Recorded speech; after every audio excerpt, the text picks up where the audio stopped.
M. Rusciano. You can't vaccinate against sexy thirst, can you? And Michael Lucas. For me, it was just blank rejection, no sex. This is Emsolation. If one person sends me good energy, I'll tell you right now, we can do with that good energy. You're in Emsolation.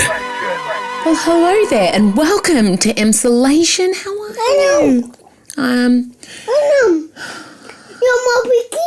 Yeah, I'll get you a Bubba Gee. I've just got to do the podcast intro. Okay, and this is my fourth go at. You open? I can't open the door till I finish talking to. Open.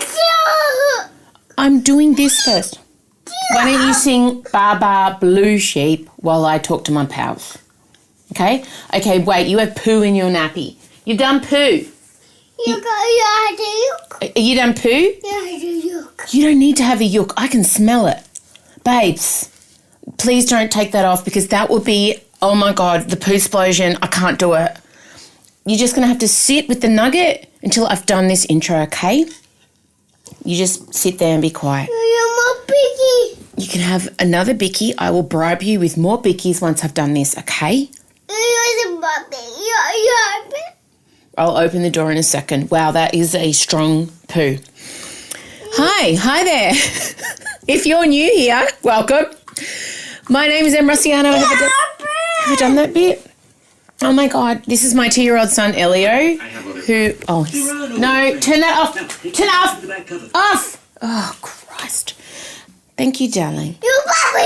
I'll get you a bubble gee. He's requesting soda water because my son is a yuppie, as we used to say in the 90s. He's a tiny little yuppie. Yeah, I'm going to get you one. Give me 2 seconds, okay? I've tried to do this intro many, many times. Got Elio with me today and it's been a time. Elio, please don't take that nappy off. Please don't take that nappy off. It's full. You don't need to look at the poo. Like, it's the same consistency every time. Does anyone else's toddler want to have a look at the poo? Okay, we'll have a look at the poo. I swear to you.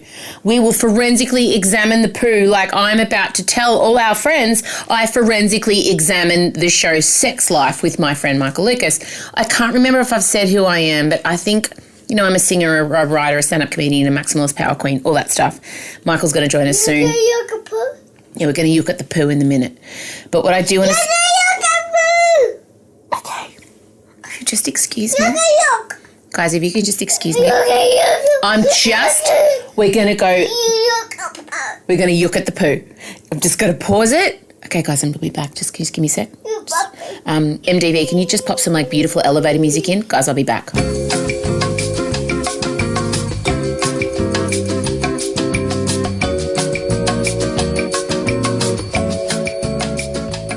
Okay, I'm back. We changed the poo. It actually wasn't that big. He's obsessed. He loves it so, so, so much. Anyway, look, they say the key to building a strong brand is consistency. And I can tell you each week it has consistently been a shit show to get this podcast up. I don't know why, but we are cursed in a chaotic and hectic fashion this week. No exception. So basically, Michael has to record his audio on his end. I record it on my end, and then we send it off to MDV, who's our editor, and he magically weaves it together, and then you get a lovely episode of Emsolation each week. Now, this time, Michael did his job. He recorded his audio, but he didn't turn his video on. So there's no video of Michael this week. I turned my video on, but my audio stopped working. Unbeknownst to me, I ran out of disk space on my computer. So we lost all of my side of the audio. So it would have just been Michael having a conversation with himself for 45 minutes, which, look, I admit some of you probably prefer. I'm a lot. So we managed to pluck some audio from my video, but the only audio that we could get was Wang Chat. Divine intervention, perhaps. So we lost about 20 minutes talking about, Rona, lockdowns everywhere. Oh, guys, how are you? I know a lot of you are in lockdowns right now, and can I just remind all Melburnians, I'm obviously a Melburnian, to be gracious in this time. There's to be no Schadenfreude. Please, Because I have to say, I think that this beef that apparently was existing between Melbourne and Sydney especially, it wasn't a thing. I think there's a couple dickheads out there, maybe some politicians, maybe some journalists who tried to big it up for clicks. But honestly, when we were in lockdown, most of my friends do live interstate, and I got sent lovely care packages and they were wonderful and they checked in. And so I'm just reminding you to not let your petticoat show and be gracious and kind to the rest of Australia who are going through a lockdown. Although obviously, I mean, we're 6-time lockdown veterans, not a competition, but if it was, we all know who the winner would be. Spoiler alert, Melbourne. But anyway, I'm thinking of you. No, I'm not, because we don't want thoughts and prayers. We want gin and Netflix passwords. So why did I bring that up? Oh, yeah, that's right. So we spent about a lot of time talking about all that. We talked about Gladys. We talked about, God, isn't a week a long time in Emsolation land? Last week, she was Queen and Lady Muck. We were loving her sick. This week, oh, God.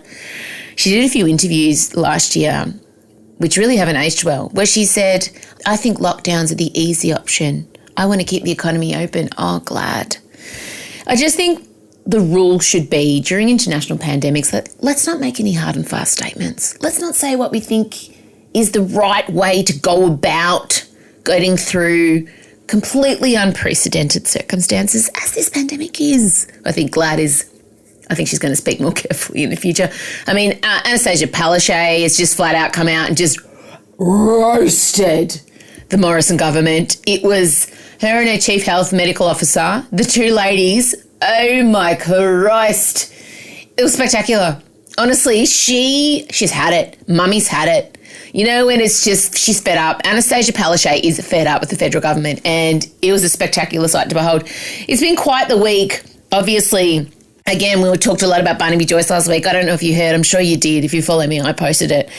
A hero, a citizen who deserves medals and ponies and capes, saw Barnaby Joyce getting petrol, went in to pay, and he wasn't wearing a mask. And masks are compulsory where Barnaby lives. And this person called the police, called Crime Stoppers. Barnaby had left, but they reviewed the CCTV footage and then went and fined our Deputy Prime Minister. And I just want to say, I know that normally snitches get stitches, but not this snitch. This snitch, if someone has the number of the Australian of the Year committee, can I please just say? And also, I want to meet that person, and I desperately want to meet, you obviously all heard the story because I was obsessed with it, of the two nude sunbakers who were startled and then chased by a deer into the forest, had to call authorities. They got fined for not wearing masks.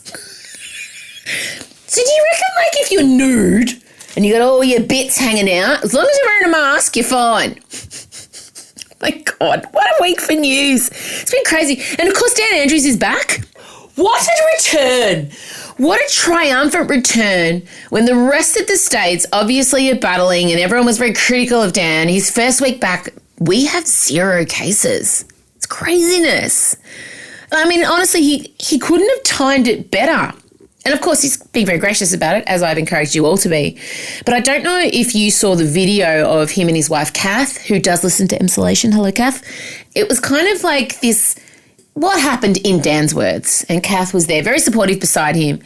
I have to tell you, in all honesty, no matter what side of politics you're on, I don't know if anyone could have watched this video and not got a little bit teary. I obviously burst into full-blown sobs when they had this discussion. It was awful because you were going blue and we were looking at each other and I was thinking, you're going to die here in Sorrento at this holiday house. And you were looking at me and you felt the same.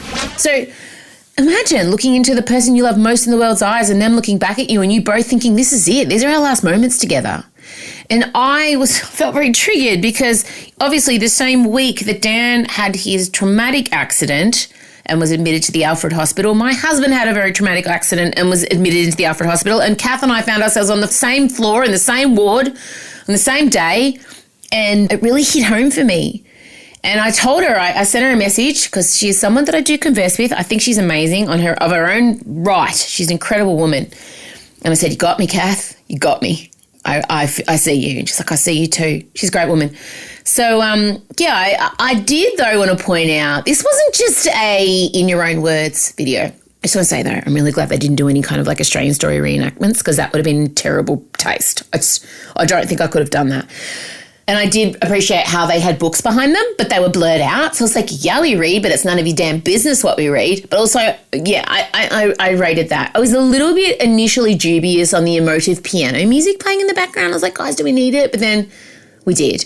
Because you know why we needed it? Because this wasn't just a video explaining what the hell happened. This was a goddamn 2022 campaign launch. That's right.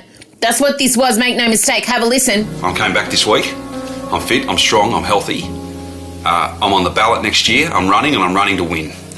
There's unfinished business, and I'm determined to get it done. Oh, Dan Andrews has unfinished business. So I thought that was interesting. What a campaign launch video. It's a smart one. You know, he is a politician. Let's not sit here and pretend he's not. He knows what he's doing. So yeah, that was the video. That video really struck a chord with me. Oh my God. So we had like, it's been a crazy week. Britney, obviously. God.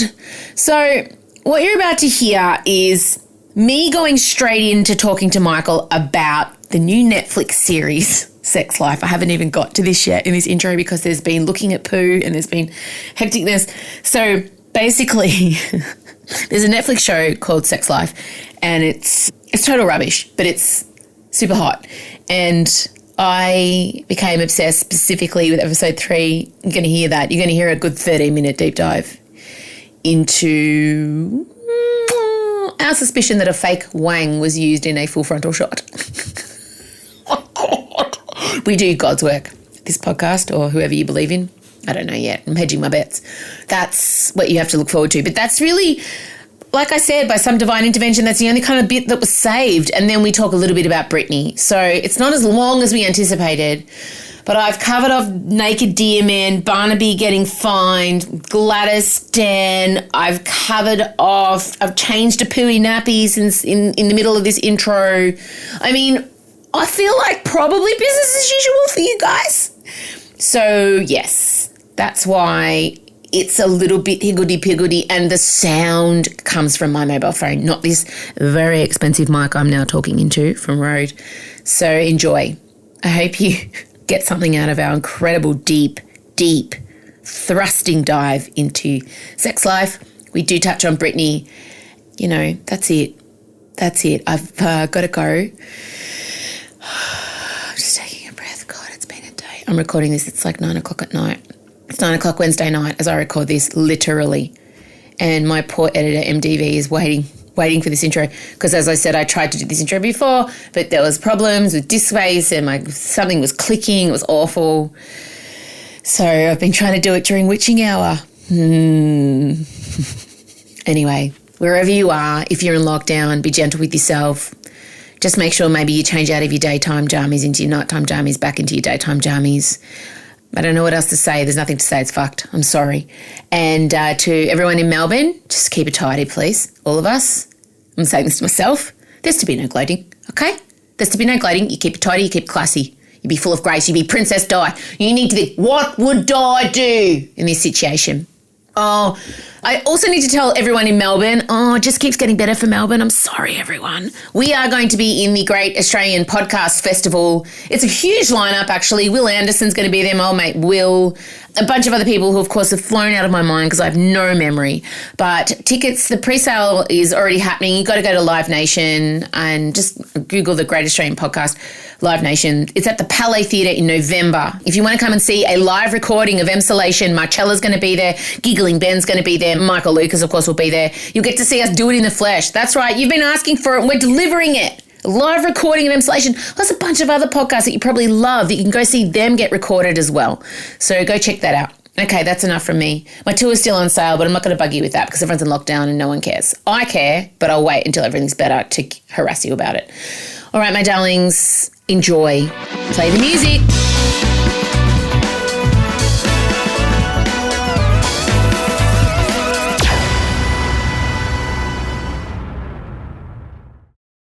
M. Luciano and Michael Lucas. This is Emsolation. And we're back. And just to cleanse the palate from all the ScoMo vaccine quarantine talk, Michael, we want to address a very serious investigation that went on this week.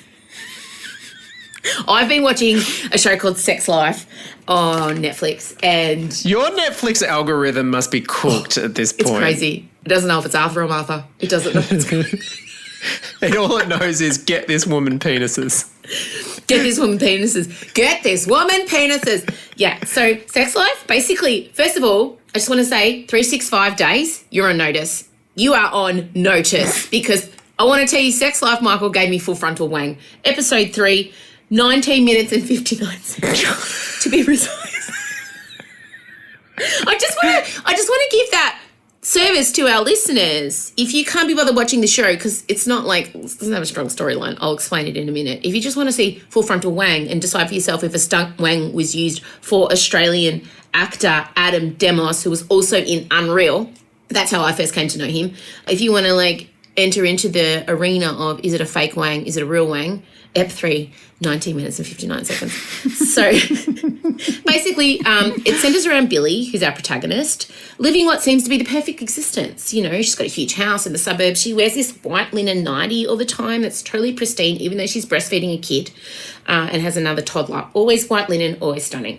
And she has this glorious hunk of a husband. Like when he takes his top off, Michael, he's got rock hard abs with a smattering of blonde hair running down the middle of his, it's really stunning. He looks, I think he is in that 19 minutes, 59 seconds. The husband is there, yes. So he's sort of a distinguished, he's not Silver Fox, but he's sort of like mid-40s maybe? Yeah, and he's hot. And he's got a great career, but unfortunately, as tends to happen, when you have babies, things have died off in the bedroom.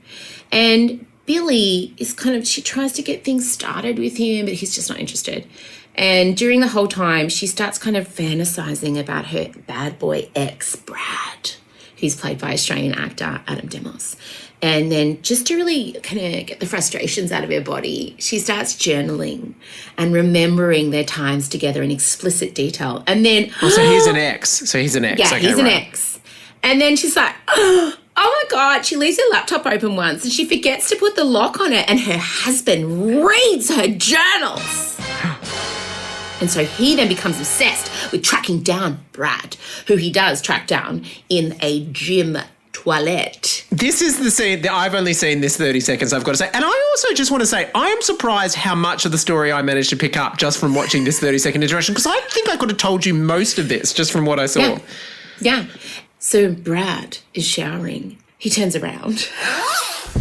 Oing, oing, oing, oing, oing, oing, oing, oing. That's my penis sound effect. It was very high-pitched. I feel like it needed more bass. Can't even get there.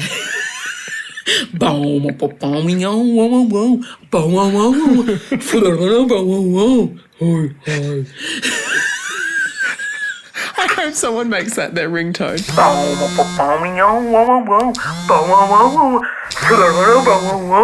This is Em Rusciano doing a vocal impression of an enormous wang bobbing around. I like it.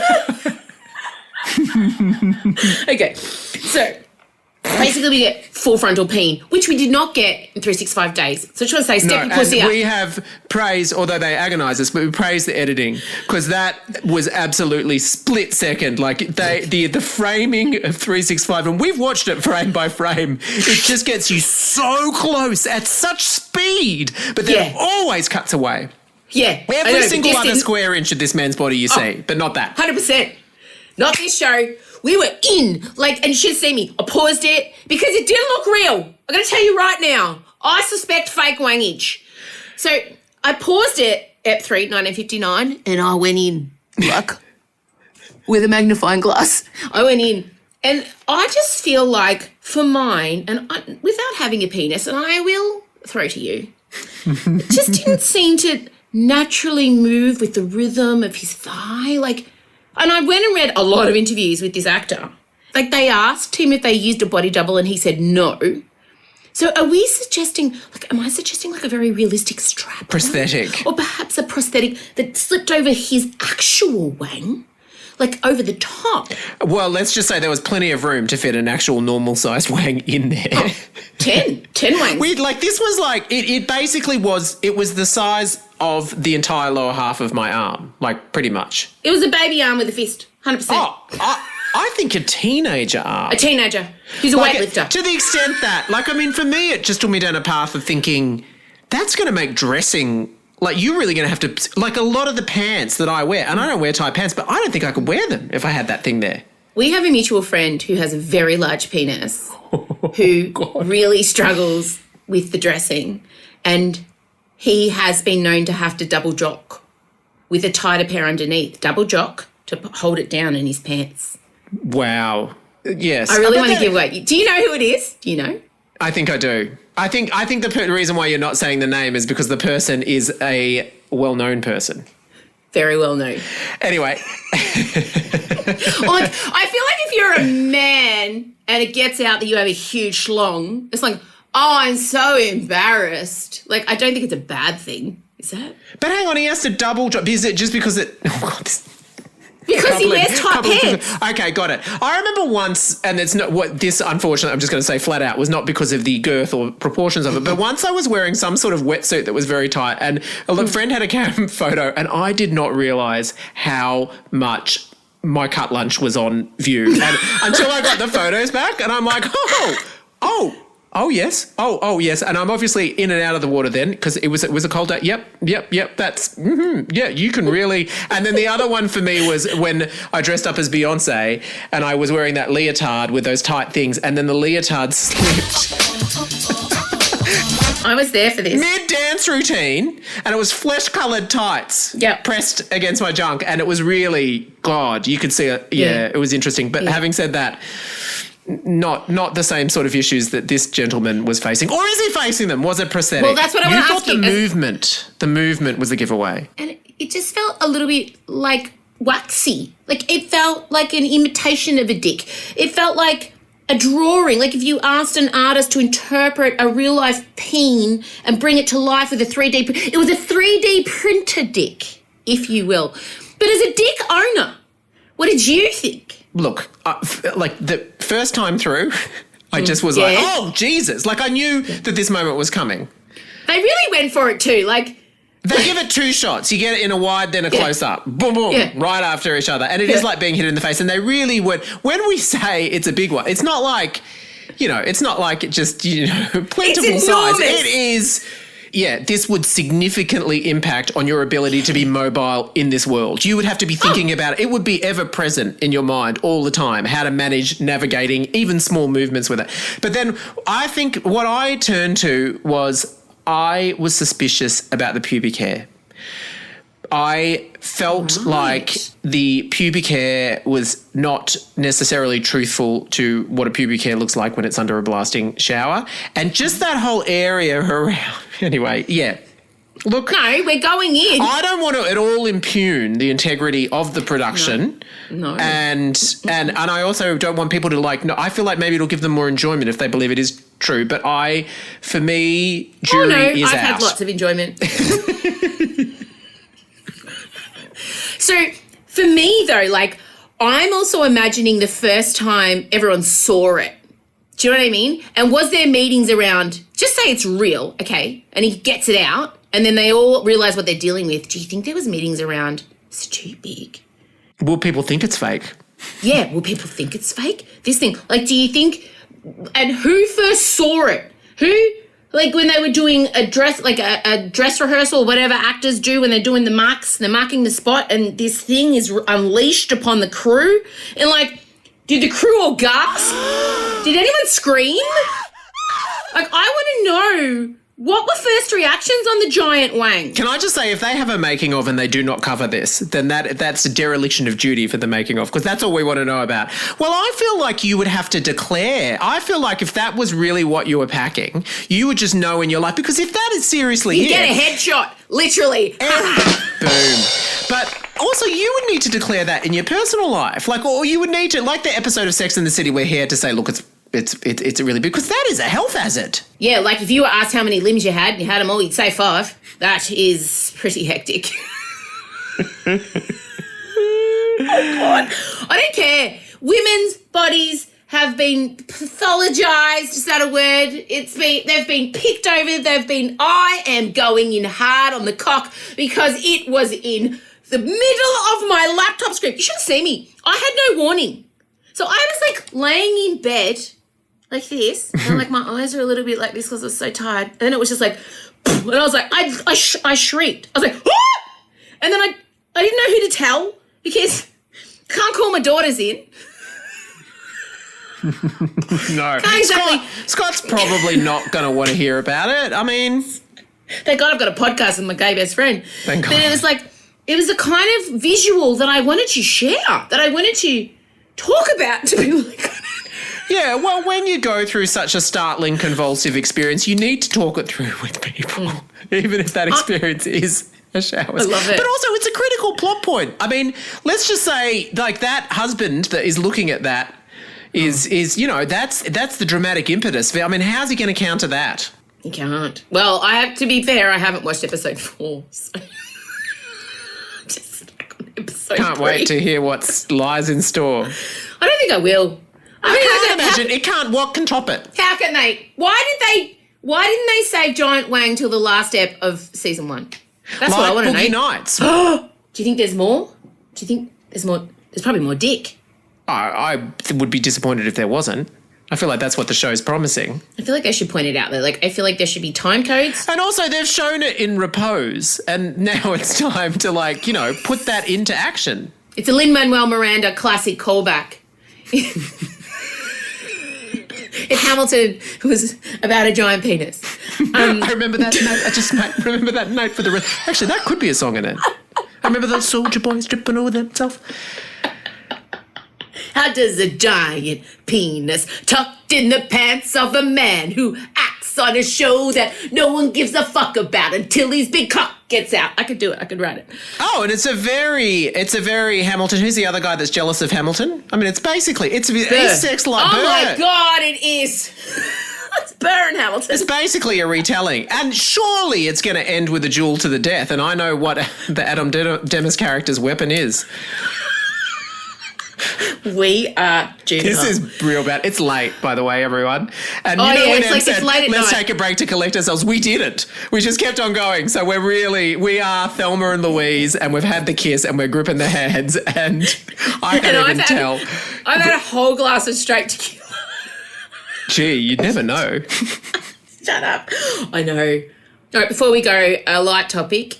Everyone wants us to talk about Britney Spears, but you and I enough. both agree there's not much left to say, is there? I mean, other than absolutely abhorrent behaviour by the people in charge of her conservatorship, especially her father. Oh, my God.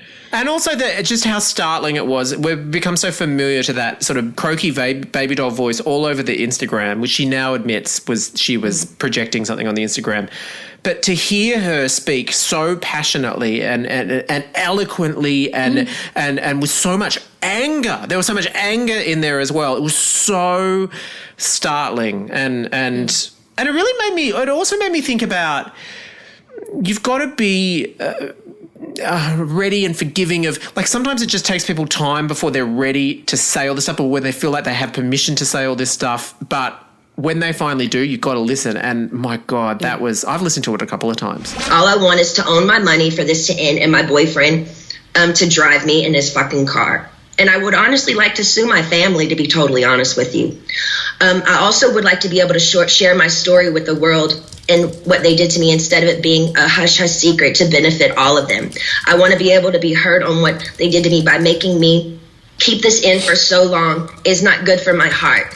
I've been so angry and I cry every day. It concerns me. I'm told I'm not allowed to expose the people who did this to me. For my sanity, I need you, to the judge, to approve me, do an interview where I can be heard on what they did to me. And actually, I have the right to use my voice and take up for myself. I was on Twitter and there was some of her fans, her most ardent fans, that had a live stream to it, and they were live tweeting it. And you could sense the rage in the hardcore Free Britney movement's fingertips as they were just gliding over the keyboard. Like, her father is his enemy number one at the moment. Like, the whole family, though. The brother has come out. It's gotten messy. The brother's come out.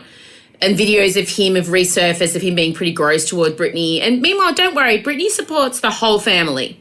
Everyone's living in houses that Britney bought. And then Jamie Lynn, her sister, has come out and kind of given this ambiguous, I support Britney and whatever she wants to do, I support her if she wants to go to the moon. So if this is what she wants to do, I support her. Which, again, is very non-committal, not going up against the father. That man must have some serious power. And I don't know what he has and why he has it.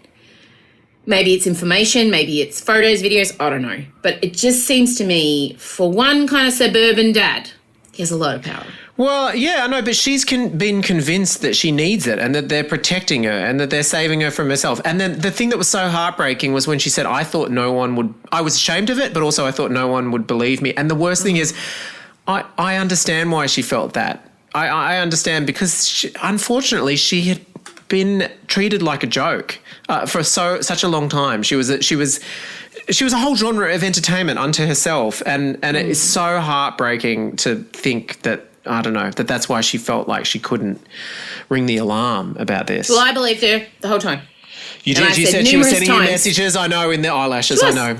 Oh, why has no one asked her if she was? I hope that one day she does put to rest all of us who were trolling the photos for some kind of clue. Like, I want her to just say, no, you guys were making that up, or imagine how electrifying it would be if she stared down the barrel of the camera and said, yes, they were there. Oh, look, overall, it's a massive vindication to everyone in the Free Britney movement. I mean, everyone has to just bow down and go, we're sorry, you were right, you were totally onto it. That wasn't a crazy conspiracy theory. It was worse.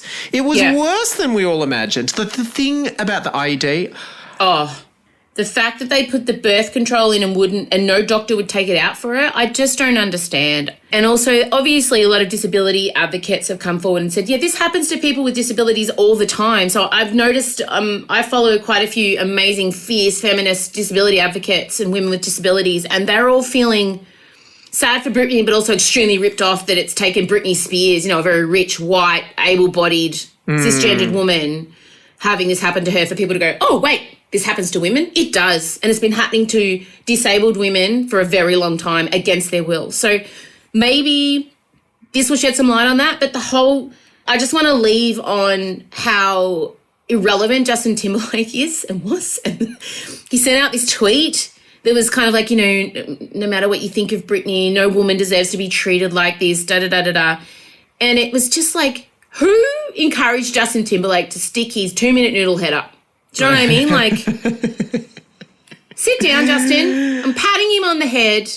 Oh, God, this has been really fired up in this ep. I've just got to calm down. It's true, though. He's not someone that we need to hear from. He has played his own part in her being not believed. He totally demonised her. And look, to a certain extent, I have sympathy for him as someone who was also thrust into that. But there's no question he didn't have the same challenges in terms of his family and everything like that she had. And also there just wasn't, although there was a frenzy around him, the level of fame and what it brought for her and the way people acted around her, so few people, there's basically it's just her and Marilyn Monroe that have experienced that, and maybe Princess Diana. But no, because she wasn't sexualized in the same way. No, I know. But also he had multiple opportunities to speak up for her and didn't, as he had multiple opportunities to speak up for Janet Jackson, and it took him a very long time after the nipple at the Super Bowl. So I just think, I don't know, I loved him. I went and saw him live in concert. I thought he was great, but I don't know, it's a bit yuck now. And that tweet, when I read that, I was like, Justin, now's not the time. Send her a private message, donate to her legal fund, don't do something performative and public. And it was a weird timed tweet, I have to say it. Oh, gosh. Well, I just hope that the Free Britney movement are able to, once this is all done, and hopefully it is, put their powers to some other topic. Maybe they'll get us some vaccine. Maybe we need the Free Britney movement to come to this country and sort out the vaccine rollout, because I would back them over ScoMo. 100%. I can't believe we've done all of this. We haven't even talked about the nudist and the deer. But you know what? We're too fired up. No, we can't. I'm too tired. I'm too tired. I'm so tired, and Elio's screaming, and I've got to go. It's a testament to the state of the world that a top news story could be 2 nudists being chased into the wilderness by a deer and having to be rescued by SES and getting COVID fines, and we can't even touch it. Oh, haha. We did talk a lot about penises, though, so some male nudity got in the end. Thank God. And on that note, we're both dead. We're so tired. All right, bye, Michael. Bye. M. Rusciano and Michael Lucas. This is Emsolation. All right, darlings. Thank you for bearing with us. I know there was a difference in audio quality. Not now. God, this guy, my son, needs to be made some kind of private detective. He's tracked me down again. Thank you very much for listening. As always, don't forget to follow our Emsolation Instagram page at Emsolation Podcast. It's where all the videos we talk about go, the pictures, the forensic examinations of fake wangs. There's a video of me enthusiastically discussing it that we managed to obviously film. That's how I got the audio.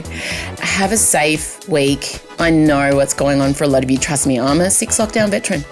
If you're in Melbourne, don't be mean to the other states. There's some weird thing going on in the press where some journalists in Melbourne are feeling the need to rub it into Sydney, and let's be gracious.